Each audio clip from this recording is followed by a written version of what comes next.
Assalamualaikum warahmatullahi wabarakatuh. Bismillahirrahmanirrahim. Alhamdulillahillazi asra bi'abdihi layla minal masjidil haram ilal masjidil aqsa allazi baraka haulah liyuriyahu min ayatihi innahu was-sami'ul basir. Asyhadu an la ilaha illallah wahdahu la syarikalah wa asyhadu anna sayyidana Muhammadan abduhu wa rasuluh.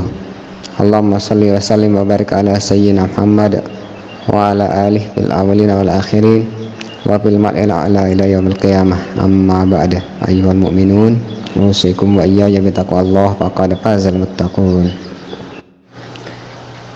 Ikhwan akhwat jamaah kiai komunitas ilmu amal ikhlas yang muliakan dan sayangi karena Allah, kita panjatkan puji syukur kehadirat Allah Ta'ala dengan pujian yang setinggi-tingginya, semulia-mulianya, yang paling pantas dengan keagungannya, yang hanya Allah yang tahu. Sebab bagaimanapun kita mensifati Allah dalam pujian kita, itu belumlah mencapai sifat sejati Allah Ta'ala. Maka kita wakilkan dengan kalimat seperti itu, fa innahu la ya'lamu qadrahu ghairuhu wa la yablughul wasifuna sifatahu. Dan kita bersyukur padanya dengan rasa syukur yang terdalam yang pernah kita miliki. Selanjutnya salawat serta salam kepada baginda Rasulullah sallallahu alaihi wasallam. Allahumma shalli wa sallim wa barik alaihi wa ala alihi washabihi.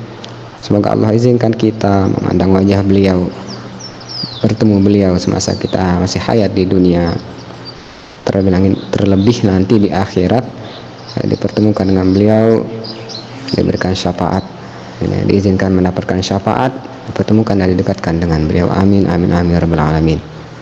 Selanjutnya doa dan Fatihah kita hadiahkan kepada para anbiya mursalin seluruhnya, kemudian para ulama, kedua orang tua kita, semua orang yang pernah berbuat baik ke kita, dan semua orang yang punya hak di diri kita, yang barangkali yang kita tahu maupun tidak kita tahu, terutama guru-guru kita secara langsung. Dan di dalam hal ini kita kajian kita ini, kita doakan juga ulama atau beliau yang menulis Qissatul Mi'raj dan hasyiahnya, Sehat Dardir. Sirul Asrarul Fatihah walamul Fatihah. Bismillahirrahmanirrahim.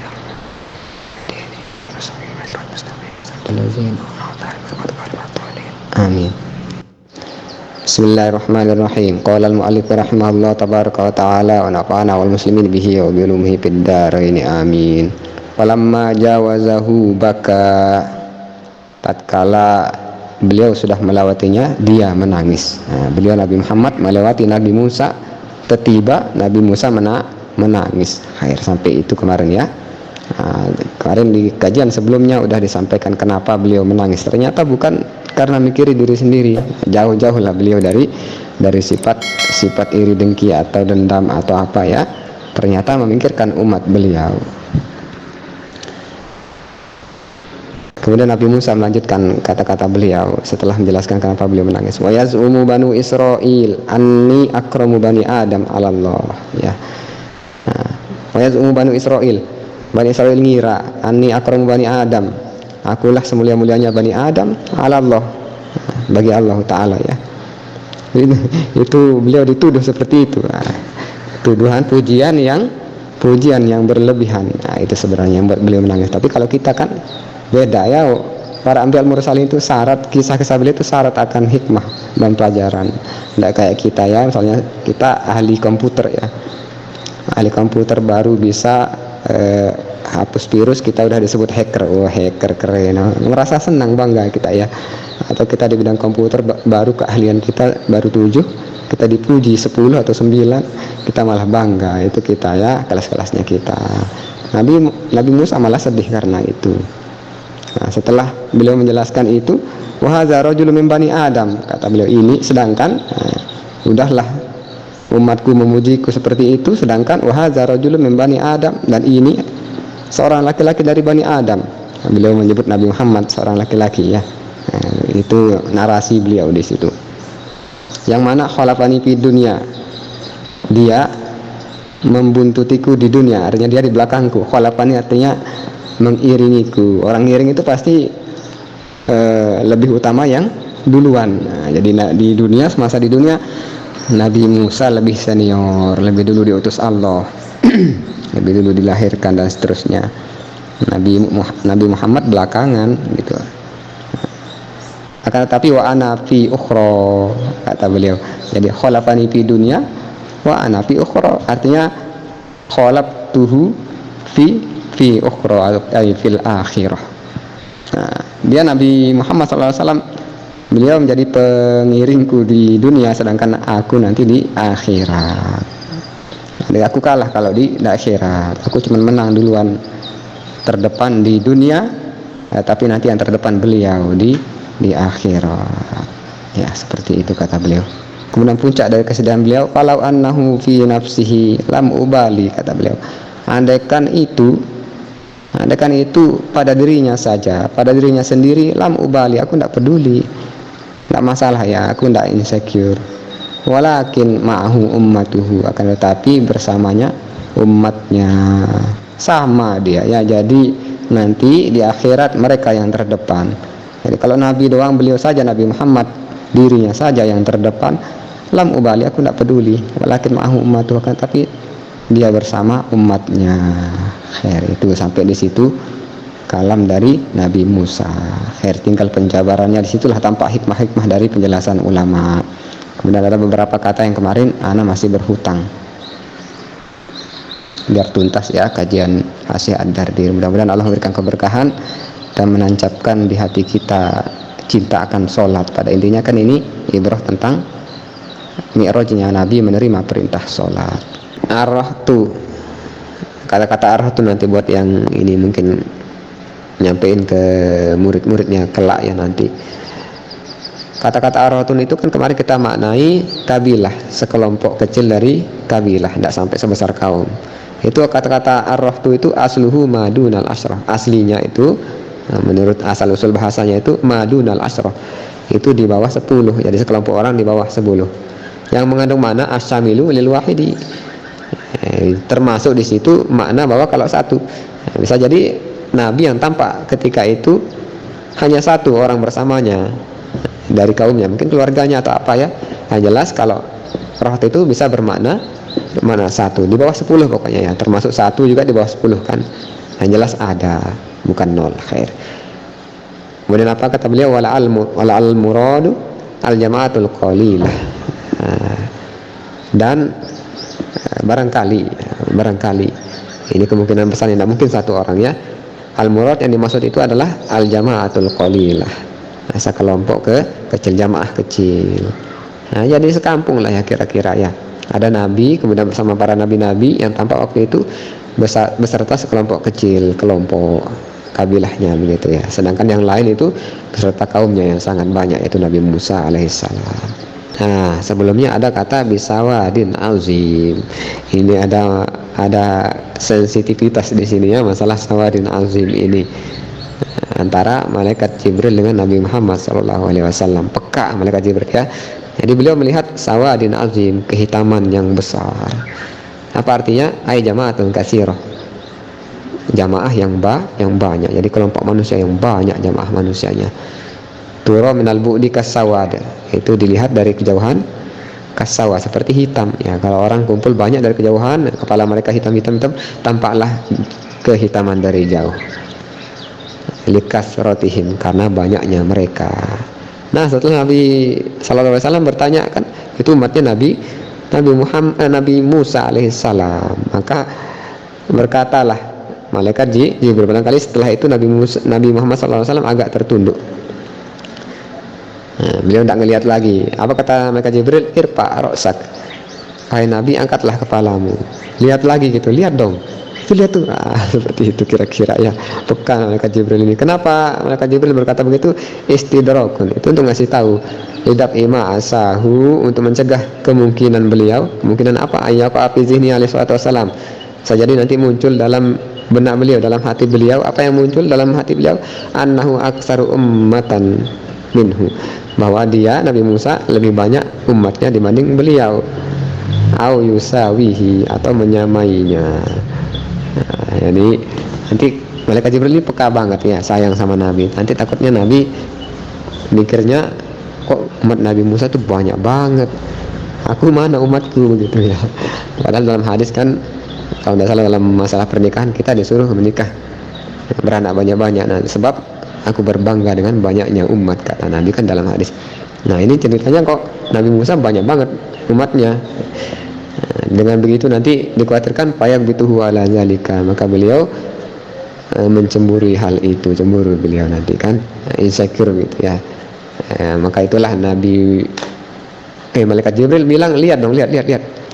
Kira-kira seperti itu. Kemudian setelah beliau melihat di ufuknya, minzal janib, katanya di sini sana sini ya, kemana-mana beliau melihat. Kemana-mana itu kinayatun anil jihadil arba, katanya, kata Imam Dabbir. Itulah kinayah, ungkapan untuk arah yang 4, depan belakang kiri kanan, kemana-mana ya. Ternyata beliau melihat kemana-mana itu banyak banget, lebih banyak lagi kehitaman ya, kelompok besar, lebih besar lagi. Haula'i ummatuk, kata malaikat Jibril, itu adalah umatmu. Allahumma shalli wa sallim wa barik alaihi. Pada kemarin ciri-ciri Nabi Musa alaihissalam, rajulun adimun, seorang laki-laki yang adim. Maksudnya sini cenderung ke makna kulit. Apa kata beliau? Ai adimul laun, tipis warna kulitnya, tipis warnanya, tidak pekat. Nah, kebalikan pekat adim. Ai bayaduhu yamilu ilal hamrah, putihnya beliau yamilu ilal hamrah, putihnya cenderung ke merah, putih kemerahan, kayak orang barat ya, suku Kaukasia, Bani Israel kan beliau kan. Kemudian beliau watwalun, kemarin saya baca tawal apa tual ya, watwalun bidomit to, tu ya, dengan baris depan to, maknahu tawilun, artinya panjang, orang yang panjang fisiknya. Fa in tawala hatta kharaja anil adah, kalau dia panjang sampai keluar dari kebiasaan, syuddidatil wawu, ditasdidkan wawunya, tuwal. Jadi kalau tuwal, orang yang panjang, dia sifatnya panjang fisiknya, tubuhnya. Kalau tuwal, panjang banget fisiknya, yang panjang banget. Abi kasir to, kalau tiwal dengan baris bawah to, tiwal artinya jamu tawil, berarti orang-orang, banyak orang yang fisiknya panjang. Ada beberapa begitu ya. Abi fathah dengan membaris ataskannya, artinya tawal. Kalau tawal artinya apa? Az-zamanu tawil, zaman yang panjang, waktu yang lama gitu ya, waktu yang panjang. Jadi kita dapat pelajaran bahasa nih dari Syekh Dadir. Kalau tuwal, fisik yang panjang. Kalau tuwal, fisik yang sangat panjang. Kalau tiwal, orang-orang yang fisiknya panjang. Kalau tawal, waktu yang lama atau panjang. Khair.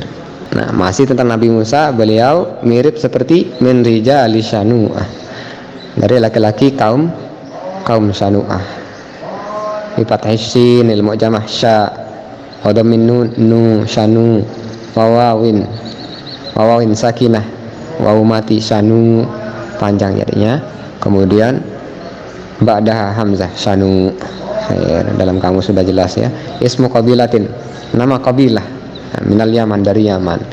Jadi di masa Nabi mereka punya ciri khas yang dikenali, asalnya dari Yaman, kabilah syanu. Sya'nuhumut taul wal udmah. Jadi perawakan mereka panjang dan putih kemerahan kulitnya. Summu bizalika, kenapa dikatakan kabilah Syanu'ah? Mereka dinamai dengan itu lisanani bainahum, atau sana'ani bainahum, ada dalam Al-Quran ya, karena kebencian di antara mereka. Atau jadi tidak mutlak ya, ini masih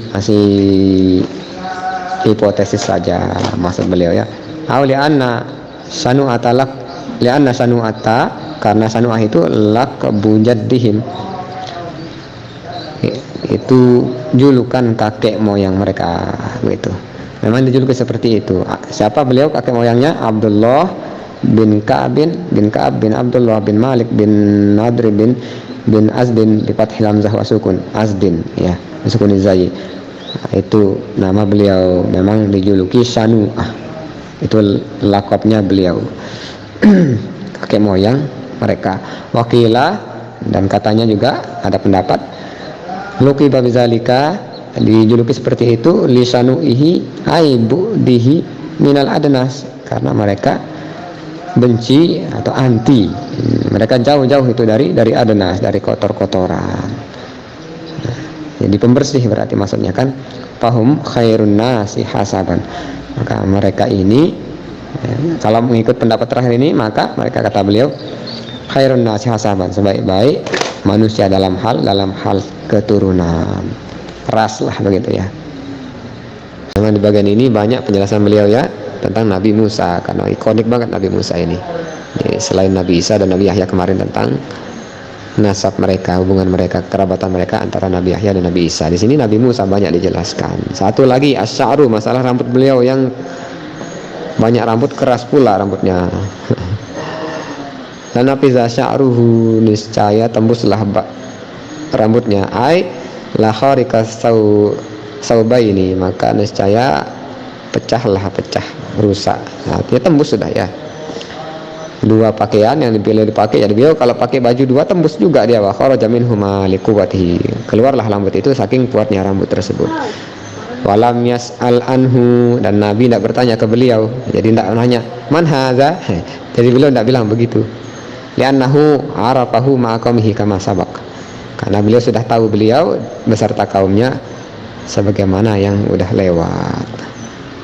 Bagian terakhir ini tangisannya Nabi Musa, saya ada jelasin panjang ya, agak panjang. Kemarin udah kita jelasin ringkas, sekarang kita tabarukan dengan lafaznya ulama. Mungkin anda salah tafsirkan. Falamma jawazahu baka, tatkala beliau udah ninggalin Nabi Musa, mau ninggalin Nabi Musa ya, ngelewatin gitu ya, biasa ya, udah ketemuan kemudian beranjak pergi. Nah, itu tepatnya baka, Nabi Musa menangis. Nangisnya itu lam yabki hala kaunihi ma'ahu khasyata ayyataqaddara khatir sallallahu alaihi wasallam. Bukan nangisnya beliau dalam kondisi dia dihinggapi rasa takut ayyataqaddara khatir sallallahu alaihi wasallam, takut tersinggung perasaan Nabi Muhammad sallallahu alaihi wasallam, enggak ya. Jadi beliau bukan overthinking, beliau bukan merasa bersalah, aduh ada yang salah tadi, bukan gitu ya. Itu kita kayak gitu ya, suka kepikiran. Nabi Musa bukan menangis karena khawatir menyinggung perasaan Rasulullah sallallahu alaihi wasallam, bukan itu. Jadi biasa orang mau berpisah kan gitu kan, ketemu jarang-jarang ketemu kan, tahu-tahu ketemu mau pergi kemudian ada yang salah tadi, itu kepikiran, bukan begitu. Nah, walam yakun buka'uhu hasadan, dan tidaklah menangis beliau itu karena hasad dengki, maksudnya hasad yang buruk ya. Kenapa? Li'annahu rasulun ma'sum min zalik, karena beliau adalah seorang rasul, beliau maksum dari hal yang seperti itu, beliau dijaga dari hal kedengkian. Nah, tapi kalau versinya Gus Baha ini semacam dengki ya, iri dalam hal yang baik. Tentunya kan boleh kita iri, kedua hal boleh kan ya, dalam hal kebaikan. Yang pertama misalnya orang yang ahlul Quran atau orang berilmu dan dia mengamalkan, mengajarkan ilmunya, boleh kita iri. Atau orang yang kaya selalu menginfakkan hartanya. Nah, pada intinya andaikan Nabi Musa hasadnya ingin lebih dekat kepada Allah Ta'ala tujuannya kan. Sedangkan yang buruk beliau maksum. Terus kenapa? Bukan pula karena dengki, iri, hasad. Terus kenapa? Bal asafana lama fata Bani Israil. Akan tetapi beliau menyedihkan, beliau sedih karena terluputnya Bani Israil. Atas apa yang tidak didapat sama Bani Israil? Apa itu? Minal hazil aufar, tidak dapat keutamaan yang aufar, yang lebih gemilang, yang didapat oleh Nabi Muhammad dan kaumnya. Mereka tidak dapat itu. Kenapa mereka tidak dapat? Haitsu qallal iman fihim, secara begitu ya, berhubung sedikitnya iman pada diri mereka, pada mereka. Bani Israil itu kan kita tahu ya, pembangkang, penentang ya. Wa kasuratum yanuhum, dan banyaknya pengingkaran, pembangkangan mereka ya, tugian. Tadi adalah sedikit iman, suka bantah pula, bangkang. Sampai sekarang ya. Kita tahu Bani Israil itu kaum yang terkenal pembangkangannya. Ma'aka saratihim jiddan, udahlah banyak cincong, mereka banyak gitu, banyak banget gitu ya. Mereka banyak banget tapi banyak pula pengingkaran, pembangkangannya. Itu yang beliau sesali, sehingga tidak dapat keutamaan yang dimiliki umat Muhammad sallallahu alaihi wasallam. Itu yang membuat beliau sedih. Lanjut lagi ibrah tentang tangisan Nabi Musa, karena kita ini kan manusia biasa, mesti ada yang lebih baik dari kita. Nah, gimana kita mencontoh Nabi Musa? Akhir. Wa aidon, dan juga lima fata Musa alaihissalam min kasrati atba'ihi, karena terluputnya, tidak dapatnya Nabi Musa dalam hal kasrati atba'ihi, banyaknya pengikut beliau Nabi Muhammad SAW ya. Ingin beliau banyak pengikutnya, ma'atu limuddatihim, beserta panjangnya masa mereka. Jadi masa umat akhir zaman ini panjang sekali, sejak Nabi Muhammad dilahirkan sampai akhir zaman itu panjang. Sedangkan nabi-nabi terdahulu kan enggak ya, dan mereka diutus ke suatu kaum saja. Tapi Nabi Muhammad begitu lahir itu untuk seluruh manusia sampai datangnya hari kiamat. Itu maksudnya tulu muddatihim, ma'atu li muddatihim ya. Udahlah pengikut yang banyak, lama pula masanya. Itu yang beliau luput.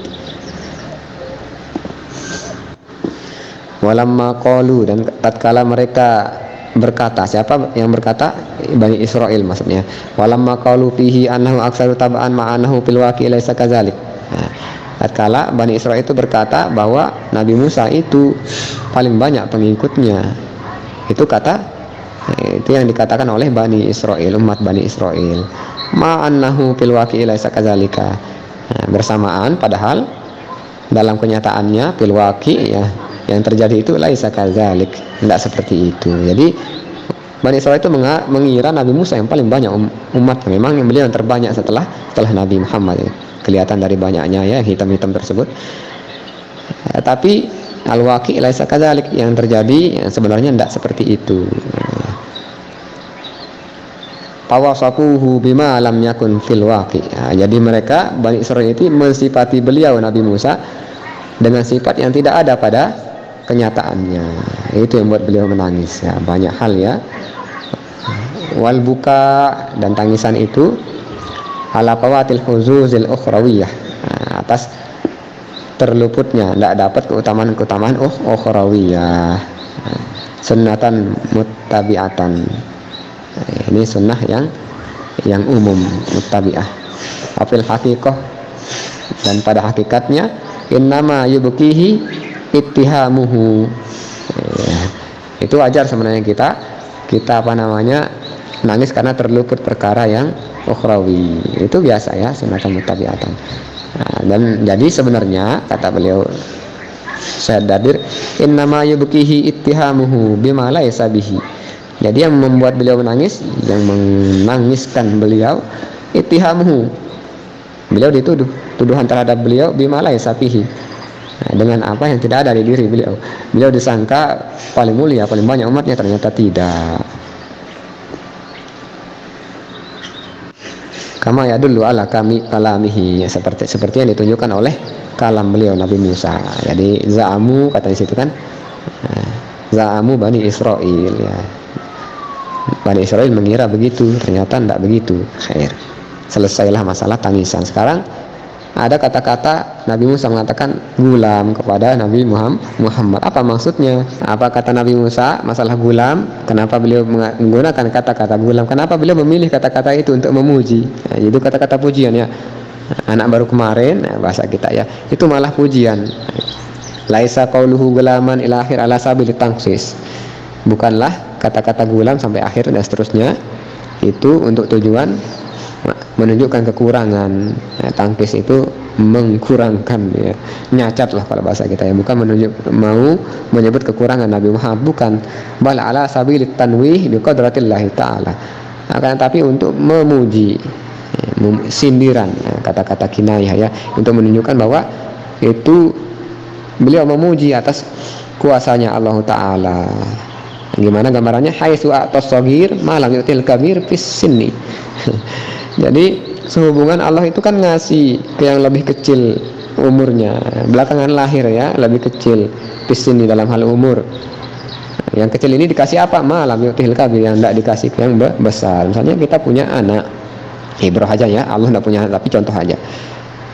Yang besar tidak kita kasih, malah yang kita kasih yang kecil, padahal dia baru belakangan lahirnya. Nah, itu kuasanya Allah Ta'ala. Harusnya kan yang lebih besar lebih utama, tapi yang lebih kecil ini yang lebih hebat. Nah, itu dia ya. Waqala Ibnu Abi Jamrah, berkatalah seorang ulama bernama Ibnu Abi Jamrah. Nah, beliau di sini menjelaskan kebiasaan orang Arab menggunakan kata-kata gula biar kita paham nih, karena identik dengan budak kan. Budak alias hamba sahaya. Tapi gimana sih gulam itu harusnya? Ini ilmu untuk kita.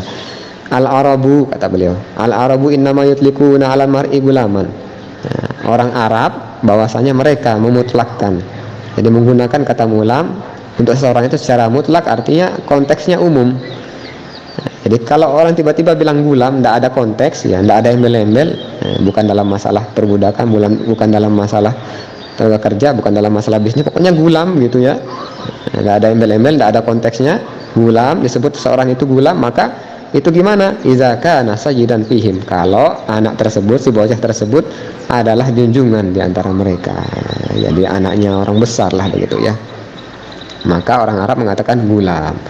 Beda lagi kalau nanti di tempat kerja, gulam itu ya pekerja, apalagi masalah perbudakan ya anak-anak, budak yang masih bocah. Tapi kalau gulam tok tidak ada konteksnya, berarti orang terhormat, kana sayyidan fihim khair. Fali ajli ma fi hadzal lafzi minal ikhlas wa i'tibar, maka untuk tujuan makna yang terkandung dalam lapas gulam, hadzal lafzi, lapas ini, lapas gulam itu ya, itu berupa minal ikhtisas, kekhususan Nabi Muhammad, wal i'tibar, dan mengambil pelajaran bil afdaliyah, nah, dalam hal keutamaan Nabi Muhammad. Karena itulah ikhtarahu duna ghairihi, beliau memilih kata-kata gulam itu untuk dibanding selainnya, karena beliau paham maknanya khair ya, minal alfas, diantara lapas yang lain. Mana buktinya? Ini bukti terakhir argumen. Jadi Nabi Musa itu sengaja nangis sebelum Nabi Muhammad jauh, itu ada maksudnya ya. Jadi Nabi Muhammad mendengar tangisan beliau dan komenan beliau, gumaman beliau, perkataan terakhir beliau itu ada tujuannya, beliau perdengarkan sama Nabi Musa ya. Faliza, karena itulah kana sima'uhu bil buka, bahwa mendengarnya Nabi Muhammad SAW itu tangisan Nabi Musa ba'da mufarakatihi, setelah baru berpisah itu, setelah berpisah. Idkhalis itu terkandung mana apa? Idkhalus surur alaihi, itu menimbulkan kebahagiaan bagi Rasulullah SAW, wal bisyarah, dan di situ juga ada kabar gembira. Udahlah gembira, ada kabar gembira, beda ya, hati yang bahagia disertai kabar gembira. Apa bisyarah itu? Lahu sallallahu alaihi wasallam, bagi Rasulullah sallallahu alaihi wasallam, biqaulihi, dengan ucapan Nabi Musa, yadkhulul jannata min ummatihi, jadi masuknya surga dari kalangan umat beliau. Jadi Nabi Muhammad udah tahu, inilah Nabi Muhammad ini beliau masuk surga duluan beserta umatnya, itu kabar gembira ya khair. Kalau nggak gitu gimana? Kalau bukan karena itu, walau fa'ala zalika ba'da ma ba'udahum, kalau Nabi Musa nangisnya dan ngomennya itu setelah Nabi Muhammad jauh gitu ya, gimana kalau gitu? Lam yakun ma dzikra minas surur, tentu tidak terjadi, tidak ada itu kebahagiaan tersebut. Jadi Nabi Musa memang sengaja sebelum Nabi Muhammad jauh beliau menangis dan berkomentar positif ya. Wallahu ta'ala a'lam. Tuntas ya dari ikhwan-ikhwan yang muliakan saya ingin Allah. Minggu depan kita lanjutkan ke langit ke-7, langit terakhir, baru nanti masuk ke Sidratul Muntaha, di saat malaikat Jibril tidak bisa ikut khair. Kami hanya manusia biasa, ilmu minallahi ta'ala, kami hanya wasilah Allah ta'ala, nabi ta'ala arifin, apakah nabi din. Allahumma ya muyassir yassir, ya mudabbir dabbir, ya musahil sahil alaina kulla asir, bijah basyirin nazir. Rabbi zidna ilma, Rabbi zidna ilma, Rabbi zidna ilma. Allahumma fahimna ilma syariat wa tariqatul haqiqah, wa astamilna biha bihaqqi sayyidina Muhammadin sallallahu alaihi wasallam. Allahumma astur uyuba masyayikhina anna, wa la tuhib barakata ilmihim minna. Subhanakallah wa bihamdik, asyhadu an la ilaha illa anta, astaghfiruka wa atubu ilaik. Allahumma fiqhal hadi ila sabilir rasyad. Wassalamualaikum warahmatullahi wabarakatuh.